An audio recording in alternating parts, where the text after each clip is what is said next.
ang Taft po ang nagpunta sa Signal. Ay, social? balita ko nga. Ayan, nakikita nyo, ang champion ng men's basketball ng UAAP na Lasala na po, DLSU, ay nagpunta po dito sa Signal, specifically sa ating starting lineup program. Ayan ako. Hindi po ako may kuha niya na. Mali-mali Hindi po player yun. Bakit hindi naputol yung shot na yun?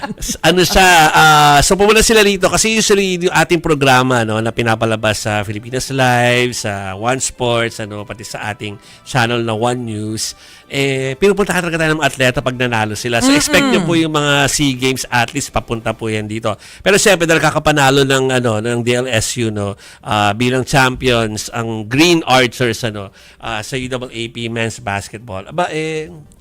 Punta sila dito. Oo. Isa-isay ko Nagpunta yun na pala sige. dito, hindi pa dumaan dito sa atin. Oo, bakit naman gano'n? Isisihin niyo si Nandyan lang naman Cathy. pala sila sa Cathy baba. naman. Oo. So ang mga dumalo po, halos lahat naman sila, pero yung mga tinatawag na crowd favorites ay nandito po kanina, si JC Makalalag, si Earl Abadam, Luis Pablo nandiyan saan po at saka siyempre yung iba pa pong mga mga players ng DLSU. Okay, so ito po sasabihin ko lang po. Go UST naman, go UST talaga ako, di ba?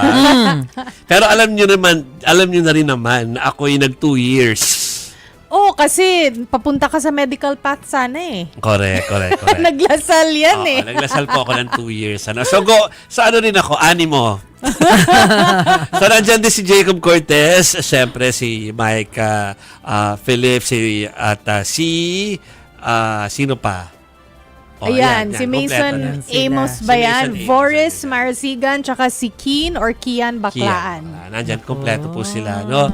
Kaya lang pag nag-guest pala sila sa atin dito, parang ang liliit ng chairs natin para sa kanila. Nakikita ko ang hahaba ng legs. Oo, hanggang Ang tatangkad, oh. So, nandyan po. taga-bewang siguro ako ng mga yan. So again, congratulations sa UAAP champions po sa men's basketball ang DLSU Green Archers. Congrats, Lasal.